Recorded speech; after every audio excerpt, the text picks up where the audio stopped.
David Hargrove thought finding love in the Philippines would heal his broken spirit and give him the fresh start he craved after his divorce.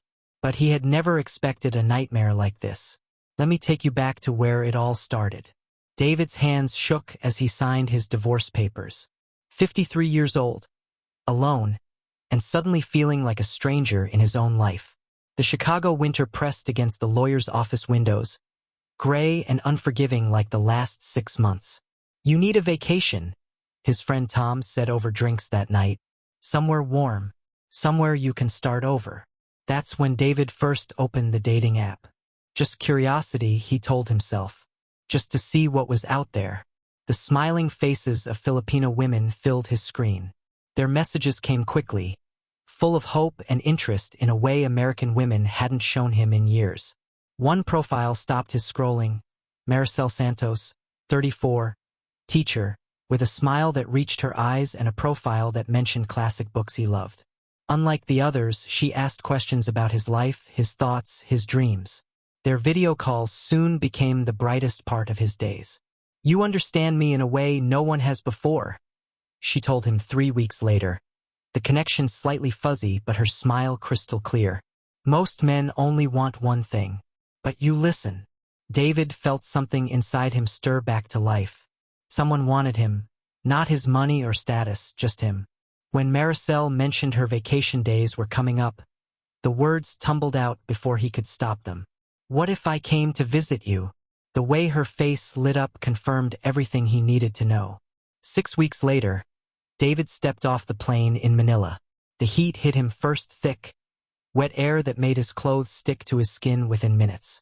Then the noise, car horns, street vendors, music from passing jeepneys. A world away from Chicago's frozen silence. "Immigration form?" The officer barely looked up, his face bored with the parade of foreigners. "Just tourism," David said, sliding his passport across the counter. The officer studied his details, then glanced up with an unreadable expression. "First time in Philippines, Mr. Hargrove?" "Yes. Staying long. 2 weeks. Maybe longer if I like it." Something flickered across the officer's face. Amusement? Concern? Many foreigners come here thinking they'll stay 2 weeks. Some never leave. He stamped the passport with unnecessary force. "Enjoy your visit." Outside in the arrivals area, David scanned the crowd for Maricel's face. Instead, a man in a crisp white shirt held a sign with his name. "Sir, I am Ray. Miss Maricel send me. She wait for you at hotel." The driver took David's bag with surprising strength for his size. "First time Philippines? You will like. Very beautiful country. Very beautiful women." David's phone pinged with a message from Maricel. "Sorry I couldn't meet you. School emergency. Can't wait to see you tonight. Ray will take good care of you." Disappointment settled in his stomach, but David pushed it away. International travel was complicated. Things happened. The city passed in a blur of contrasts. Gleaming skyscrapers next to tin-roofed shacks, luxury cars sharing roads with bicycle carts piled high with scrap metal. Children played in the shadows of billboards advertising skin-whitening creams and designer handbags. "Miss Maricel, she good teacher?" Ray said, breaking the silence. "Very respected. Very smart lady." "How do you know her?" David asked. Ray's eyes met his in the rearview mirror. "My cousin work at her school. Everyone know Miss Maricel in our community." At the hotel, more luxurious than David expected, the manager greeted him by name. "Welcome, sir. Miss Santos called to check you arrived safely. She left something for you." The small package contained a handmade bracelet of tiny shells and black stones. The note read, "To new beginnings. Not everyone gets a second chance at happiness. See you at 7 m." David showered away the travel grime, nerves building with each passing minute. What if the connection wasn't the same in person? What if the chemistry only existed through screens? While waiting, David noticed a business card on the dresser he was sure hadn't been there before. Expat Advisory Services, with a single phone number. No name, no address. Curious, he dialed the number. "Mr. Hargrove." The American voice on the other end stated his name rather than asking it. I was told you might call. David frowned. Who is this? How do you know my name? Let's just say I help foreigners navigate certain situations. We should meet. There are things about the Philippines, and about your particular circumstances you should understand. My circumstances? What are you talking about? How much do you know about the woman you traveled halfway around the world to meet? David's irritation flared. I know enough. Who are you? The name's Clark. Martin Clark. I run security for several embassies here. The man's tone softened slightly. Look, I'm not trying to ruin your vacation, but 3 American men your age have disappeared in the Philippines in the last year. All had similar stories. Just be careful. Don't transfer money. Don't sign anything. Keep your passport with you at all times. Thanks for the concern, but Maricel isn't like that. Clark's laugh held no humor. They never are. Just take my card. Call if things get unusual. David hung up, tossing the card into the trash. Just another expat trying to spoil things, probably jealous that a younger woman was interested in someone else. A knock at the door scattered his thoughts. David took a deep breath and opened it. Maricel stood there, more beautiful in person than any video had captured. Her simple yellow dress brightened the hallway, and the smile that had first caught his attention now took his breath away. David, she said, his name on her lips sounding like a song. Finally, when she stepped forward to embrace him, David forgot about the strange warning, the odd business card, the missed airport meeting. All that mattered was this moment, this woman who had crossed an ocean to find. I've been waiting my whole life for you, she whispered against his chest. As they walked through the Manila night to dinner, Maricel's hand in his, David didn't notice the man photographing them from across the street. He didn't see the quick exchange of glances between the hotel doorman and the taxi driver who'd slowed to watch them pass. He only felt the warmth of her fingers intertwined with his, and the intoxicating promise of a new beginning. 3 days later, David woke to sunlight streaming through unfamiliar curtains. The provincial hotel room in Dumaguete was smaller than his Manila accommodation, but Maricel had insisted they leave the capital behind. Manila isn't the real Philippines, she'd explained. I want to show you my home. David watched her sleeping form, still amazed at how quickly everything was moving. The intense connection they'd shared online had exploded into something deeper in person. Every moment felt heightened, every conversation more meaningful than any he'd had in years. Maricel stirred, her eyes opening to find him watching her. Taking pictures with your eyes? She teased, stretching like a cat in the morning sun. Trying to believe this is real, he admitted. She reached for his hand. Very real. Very good. After breakfast, Maricel led him through the seaside city, so different from Manila's chaos. Here, colonial Spanish buildings lined clean streets. Smiling locals called out greetings to her, curiously eyeing the American at her side. Everyone knows you, David observed. Small city, she shrugged. I teach many of their children. They stopped at a small outdoor cafe overlooking the ocean. While Maricel excused herself to make a call, David checked his dwindling bank balance on his phone. The spontaneous flight change to follow Maricel to her hometown had cost more than expected, plus the new hotel and meals. Still, what was money compared to how she made him feel? A shadow fell across his table. David looked up to see a middle-aged white man with deeply tanned skin and watchful eyes. Mind if I join you? Without waiting for an answer, the stranger sat. Name's Martin Clark. We spoke on the phone. David stiffened. How did you find me? Clark's smile didn't reach his eyes. This country's smaller than you think. Word travels when a new foreigner arrives with a local beauty. What do you want? Clark placed a folder on the table. 3 Americans disappeared in the Philippines last year. He opened it to reveal newspaper clippings and printouts. Robert Jensen, 58. Last seen in Cebu with his Filipina fiancée. Edward Michaels, 62. Disappeared after transferring his savings to help his girlfriend's sick father. Thomas Wilkins, 55. vanished after signing property documents he couldn't read. David closed the folder, pushing it back. What does this have to do with me? Notice any patterns? All middle-aged, recently divorced or widowed, all here to meet women they'd connected with online. Clark leaned forward. The romance is intoxicating. The woman is attentive beyond belief. And then, he snapped his fingers. The trap closes. You don't know Maricel, David insisted, anger rising. She's educated, independent. She doesn't need my money. Everyone needs money here, Clark said simply. A teacher makes what, 25,000 pesos monthly? That's $500. Could you live on that in America? That doesn't mean she's trying to scam me. Maybe not. But watch for the signs. Sudden family emergencies requiring money. Pressure to marry quickly. Requests to change your will or buy property together. Clark stood, dropping a business card on the table. I run security for several embassies here. I've seen what happens when these situations go bad. As Clark walked away, Maricel returned, her smile faltering when she saw David's expression. What's wrong? Who was that man? David forced a smile. Nobody. Just another American giving unwanted advice. He tucked Clark's card into his pocket anyway.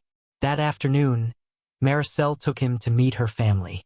Their compound sat on the outskirts of the city, a concrete house with smaller bamboo structures surrounding it. Children played in the dirt yard, chickens pecking between their running feet. Maricel's parents greeted him with cautious warmth, her father's handshake a little too firm, her mother's assessment a little too thorough. Siblings, cousins, and neighbors appeared as if summoned, each studying the American with undisguised curiosity. My mother made special lunch, Maricel announced proudly as they gathered around plastic tables set up in the yard. Dishes of unfamiliar but delicious food appeared. Fish cooked in sour broth, rice wrapped in leaves, purple yam desserts. David felt simultaneously honored and on display. Every bite he took was watched. Every compliment he gave translated and received with beaming pride. When he presented the gifts he'd brought, chocolates, perfume, a tablet computer, the family's gratitude seemed genuine but somehow rehearsed. After lunch, Maricel's father invited David to sit with the men while the women cleaned up. You like Philippines? He asked, his English heavily accented but understandable. Very much, David replied. It's beautiful here. You stay long time? I'm not sure yet. 2 weeks, maybe longer. Maricel's father nodded thoughtfully. You have house in America? An apartment, yes. Good job. I was in marketing. I took early retirement after my divorce. The older man's eyes brightened at this information. Ah, retirement. Very good. My Maricel, she very smart, very hardworking. She take good care of husband. The conversation continued this way, seemingly innocent questions that gradually mapped David's financial situation, family connections, and future plans. By the time Maricel rescued him, David felt like he'd been through a job interview. On the taxi ride back to their hotel, Maricel was quieter than usual. Your family is nice, David offered. They clearly love you very much. She nodded, staring out the window. They worry about me, about my future. Why? You're successful, educated. Her laugh held little humor. In Philippines, women need husband, need family. Teacher salary very small.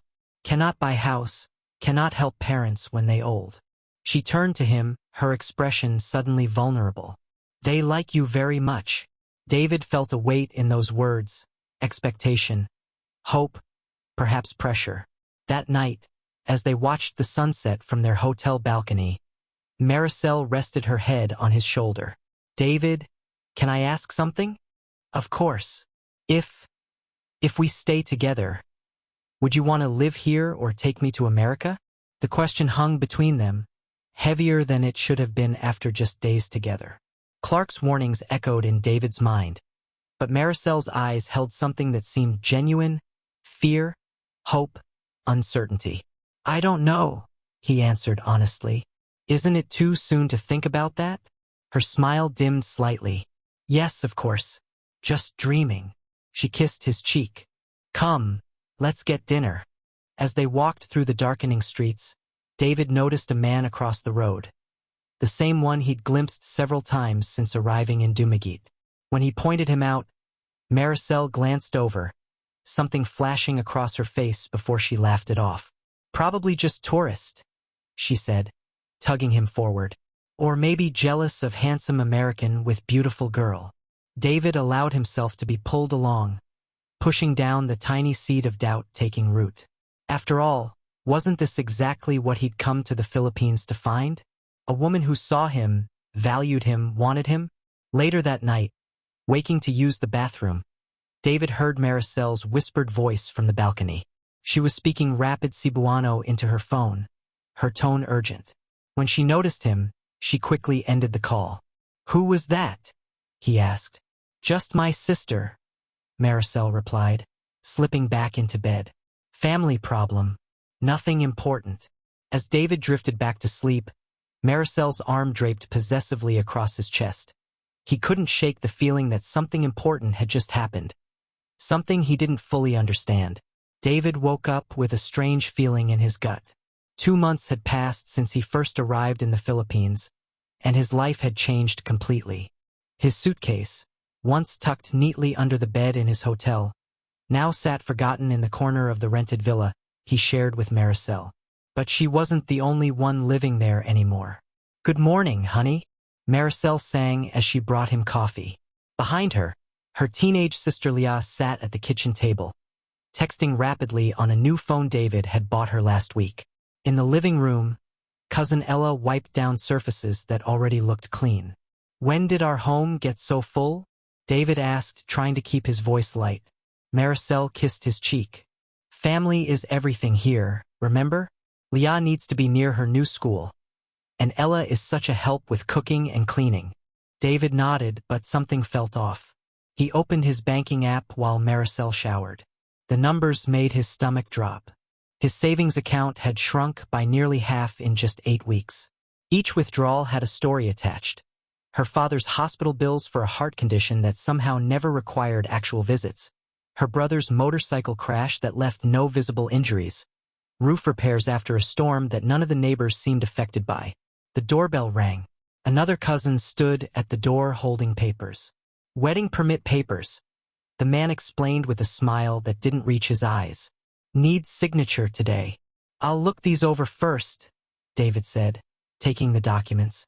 The cousin's smile vanished. No need, just basic forms. Maricel appeared at David's side, placing a gentle hand on his arm. It's easier if we just sign now. The office closes soon. They're in Tagalog, David pointed out. I can't read them. I can translate, she offered quickly. They just need your name, birth date, and signature to process our marriage license. Something in her hurried tone made David hesitate. I'll have them translated properly tomorrow.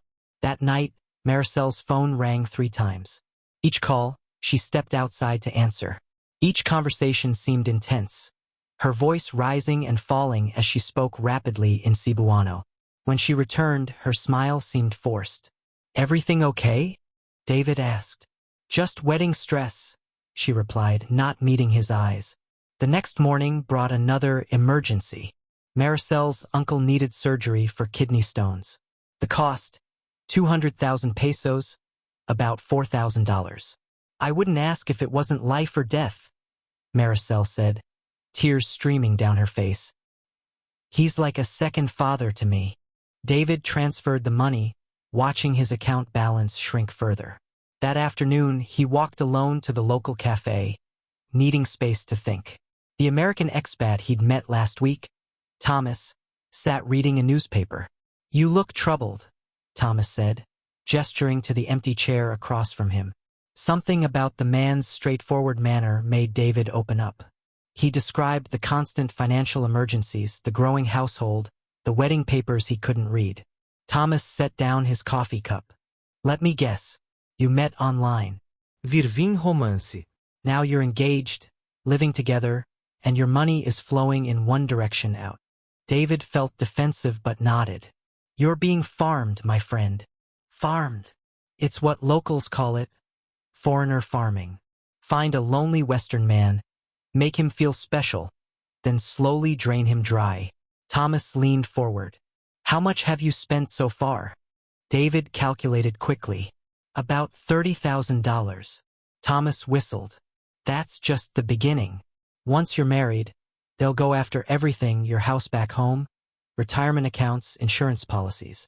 Maricel's not like that, David insisted, but doubt had taken root. They never are. Until they are, Thomas said quietly. Check her phone when she's sleeping. Look for conversations about you. That night, David pretended to fall asleep early. Around midnight, he heard Maricel rise quietly. Through slitted eyes, he watched her retrieve something from under the bathroom sink, his phone, which had supposedly fallen into the ocean during their boat trip last week. After she finally slept, David carefully removed the phone from her purse. What he found made his blood run cold.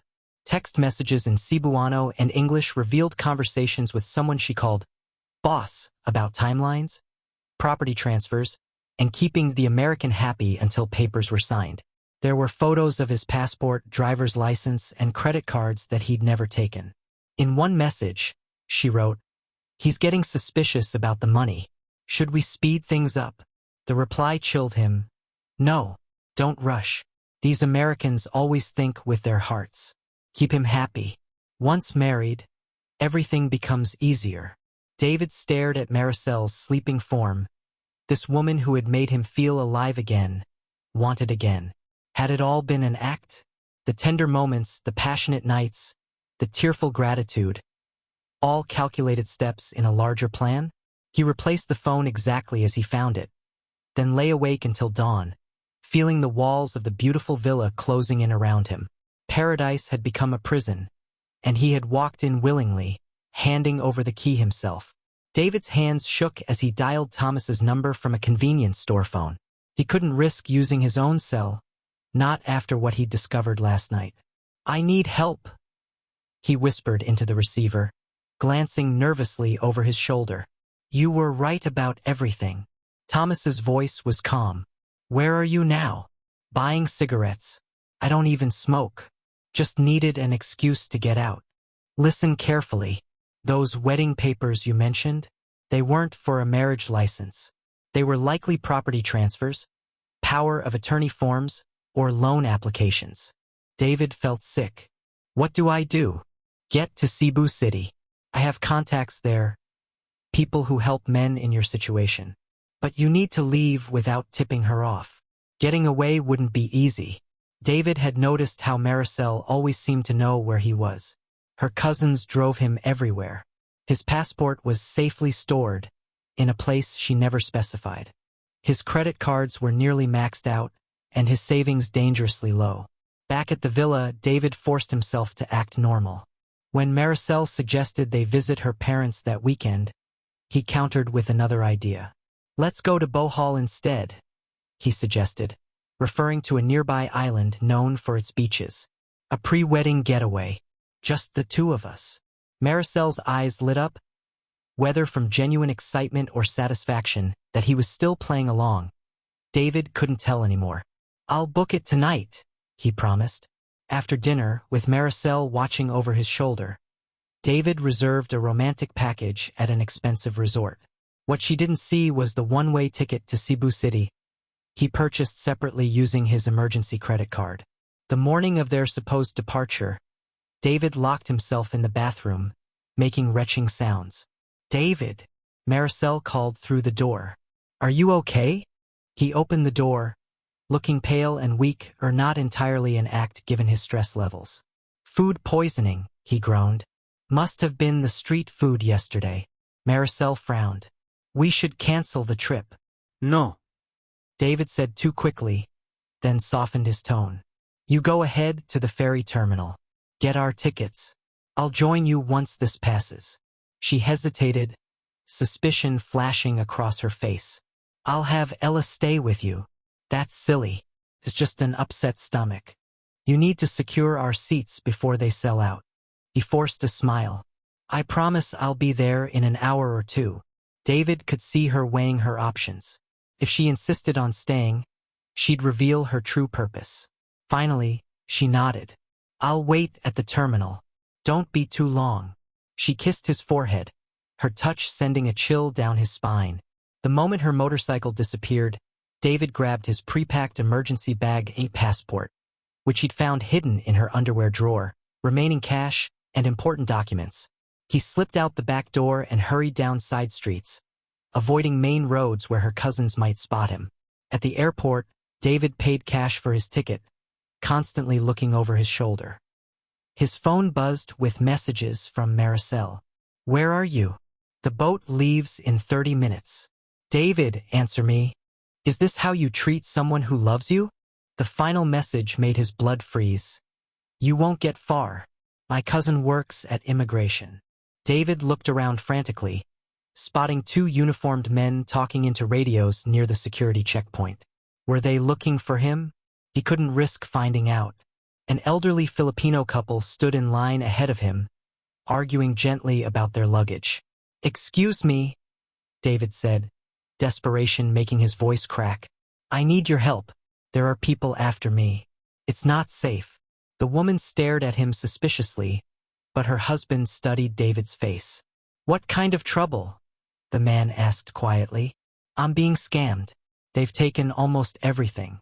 If I don't get out now." David let the implications hang in the air. Something in his genuine fear must have convinced them. The woman suddenly moved in front of him, partially blocking him from view.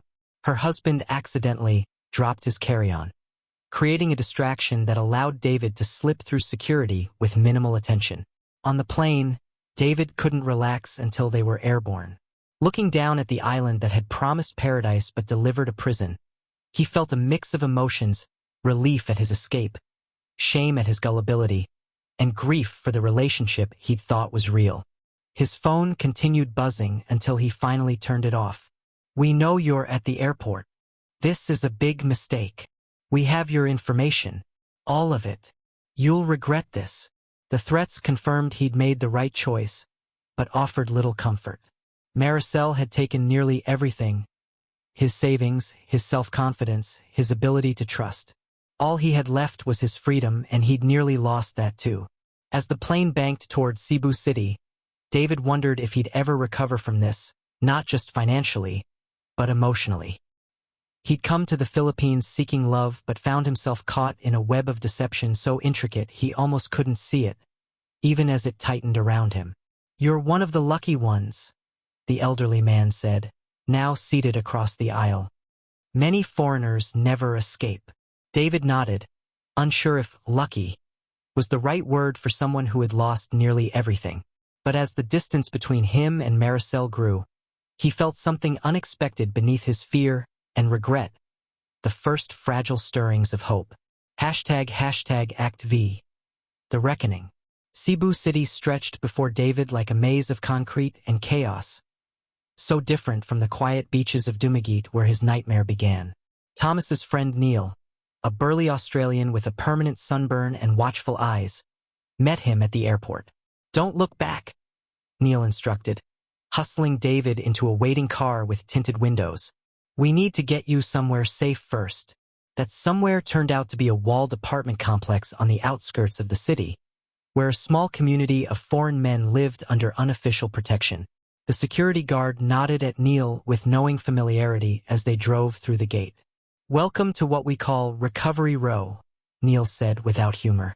"Everyone here has a story similar to yours." David's temporary apartment was small but clean, a studio with basic furnishings and a balcony overlooking a courtyard where several Western men sat in plastic chairs, nursing beers despite the early hour. "First thing tomorrow, we visit the embassy," Neil explained.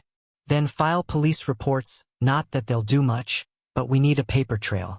Tonight, rest. You're safe here." Safety felt like a foreign concept now. David locked his door, pushed a chair against it, and still slept fitfully, dreaming of Maricel's smile transforming into something predatory. Morning brought harsh clarity under the fluorescent lights of the U.S. Embassy. A consular officer named Barnes had clearly heard stories like David's before. "How much did you lose?" he asked without preamble. David calculated quickly. About $40,000. Plus maxed-out credit cards. Barnes nodded, making notes. Any property transfers? Power of attorney documents? Marriage certificate? I don't think so. I refused to sign papers I couldn't read. The officer looked up, surprise crossing his face. That probably saved you from much worse. Last month, a guy from Florida lost his house back home. Signed papers giving his fiancée power to sell his property. He slid a stack of forms across the desk. Fill these out. We'll issue a new passport as quickly as possible. At the police station, the process was less efficient. Officers took David's statement with visible disinterest, their eyes occasionally meeting in what seemed like amusement at another foreigner's naivety. We will investigate, the desk sergeant promised without conviction. But these matters are complicated. Family disputes, misunderstandings. This wasn't a misunderstanding, David insisted. It was organized fraud. The sergeant simply smiled. Perhaps, sir. We will look into it. Neil shook his head as they left. They won't do anything. Too many connections between these scammer families and local officials. That's why we focus on getting men out, not prosecuting the perpetrators. Back at the apartment complex, David met others who shared his experience. James from London had lost his retirement fund to a woman who disappeared the day after he transferred the money. Robert from Sydney had been married for 3 months before discovering his wife had 3 other husbands in different countries. Each story contained elements of his own. The isolation tactics, the family emergencies, the emotional manipulation, refined to an art form. They picked you for a reason, explained Robert over beers that evening. They researched targets carefully, divorced men, recent retirees, guys with money but without strong family connections. They study social media to understand what you're looking for, then become exactly that woman. James nodded. Mine knew all my favorite films, music, even foods. Later I realized she'd studied my Facebook for months before contacting me. The knowledge that he'd been so specifically targeted deepened David's humiliation. He hadn't been special. He'd been profiled as vulnerable, exploitable, a walking ATM selected for his emotional weaknesses. That night, David received the first message from Maricel since his escape 3 days earlier. I miss you. There's been a terrible misunderstanding. Please come back so we can talk. He showed it to Neil, who scoffed.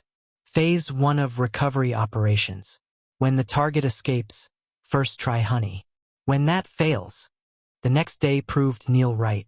Maricel's tone shifted dramatically. You abandoned me without explanation. My family is devastated. You promised to help with my sister's education. By evening, the messages turned threatening. My cousin says you filed a false police report. This is very serious. You could go to jail. Then came the final blow, an email containing intimate photos David never knew were taken, with a demand for 5 million pesos to prevent their distribution to his family and former colleagues. Don't respond, don't pay, Neil advised firmly. It's a bottomless pit. They'll keep demanding more. Instead, with Neil's legal team, David filed additional reports documenting the blackmail attempt. He also made the painful call to his ex-wife and adult children, explaining the situation before Maricel could contact them. The admission of his gullibility was excruciating, but their concern rather than ridicule surprised him. Dad, we just want you home safe, his daughter said, her voice cracking. Money can be replaced. You can't. 2 weeks after his escape, David sat with the support group that gathered nightly in the courtyard. The men called it scam survivors with gallows humor that somehow made their shared experience more bearable. I keep asking myself how I didn't see it, David confessed. The signs seem so obvious now. Thomas, who had first warned David in Dumaguete, patted his shoulder. Loneliness makes us blind. We see what we need to see. The mistake isn't falling for a Filipino, added an older man named Gerald, who had remained quiet until now. I've been married to my wife for 15 years. Met her here after my own scam experience. He gestured to a photo on his phone of himself with a smiling Filipino woman and teenage children. The mistake is thinking love means the same thing everywhere. In a country where many families worry about their next meal, love and security can't be separated so easily. David considered this. So it's always about money? Not always, Gerald replied. But ignoring the economic reality is naive. Real relationships here acknowledge the imbalance honestly, on both sides. The night before his flight home, David walked along the Cebu waterfront, watching families gather for evening picnics on the seawall. Children laughed, couples held hands, vendors sold barbecue sticks and cold drinks. Normal life continuing, untouched by his private catastrophe. His phone buzzed with a news alert Neil had set up. Police had arrested a family in Dumaguete for running a romance scam operation, targeting foreign nationals. The accompanying photo showed Maricel being led to a police vehicle, her face partly hidden but unmistakable. David felt an unexpected wave of emotions of vindication, yes, but also sadness for dreams that had never been real, and relief that the chapter was finally closing. At the airport the next morning, Neil handed David a business card. My brother runs this organization in California, support groups for men readjusting after experiences like yours. The psychological impact doesn't end when you leave the Philippines. David nodded, understanding the journey ahead involved more than just physical distance. One last thing, Neil said. Don't let this experience make you bitter. The Philippines isn't just scammers, just like all foreigners aren't just wallets. What happened to you was by design, not by chance or culture. On the plane, David opened his laptop and began typing. The words flowed more easily than he expected, forming an online journal entry he titled Stranger in Paradise. What I wish I'd known. I went to the Philippines searching for a fantasy, he wrote, but what I found instead was a mirror reflecting my deepest vulnerabilities. The nightmare wasn't falling for a Filipina. It was believing that another person, any person, could rescue me from my own loneliness. Paradise isn't something you find. It's something you build within yourself, brick by painful brick. As the aircraft lifted above the clouds, David closed his laptop and leaned back in his seat. The Philippines disappeared below him, no longer the paradise of his dreams nor the nightmare of his recent experience. Just a place, complex and real, where he had lost much but found something unexpected: clarity. He had arrived a stranger in a paradise that existed only in his imagination. He was leaving with a harder but more valuable truth, that no relationship, no matter how perfect it seemed, could fix what was broken inside him. That work would have to happen within himself, in the life he'd been so eager to escape. For the first time since his ordeal began, David felt the weight on his chest lighten slightly. The road ahead would be difficult, rebuilding finances, restoring self-trust, facing friends and family who would know of his humiliation. But he was no longer trapped, no longer a prisoner of either Maricel's deception or his own delusions. As the Philippines receded beneath scattered clouds, David closed his eyes. He was going home not to the life he had fled, but to a new one he would need to build with clearer vision and harder-won wisdom.